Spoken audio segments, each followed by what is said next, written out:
Сәлем баршаңызға, біз бүгін пирог дайындайтын боламыз.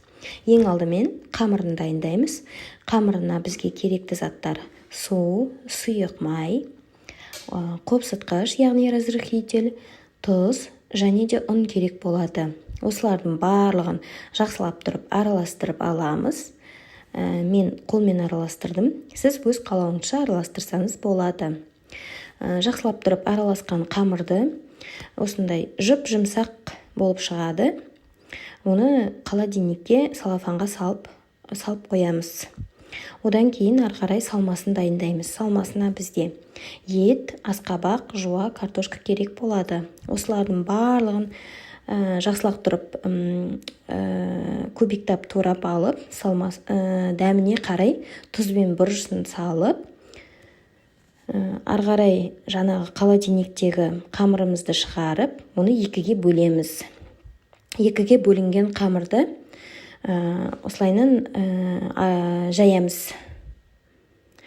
Жайылған қамырды табаға саламыз. Менде таба 24 диаметрлік. Сіз өз қалауыңыз бойынша противеньге салсаңыз болады.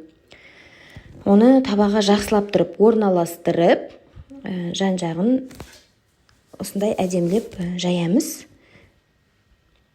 Видеода көрсетілгендей.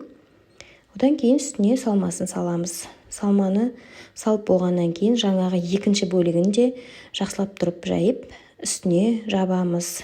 Үстіне жабып, осылай жан-жағын өз қалауыңызша қайтарамыз. Мен осылай жаптым.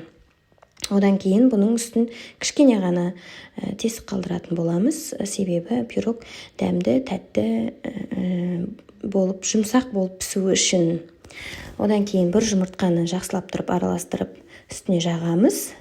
Одан кейін пирогымызды пешке 60 минутқа 180 градуста қалдырамыз. Пирогымыз дайын болды. Қазіргі салқын күнде керемет. Сізге ас болсын.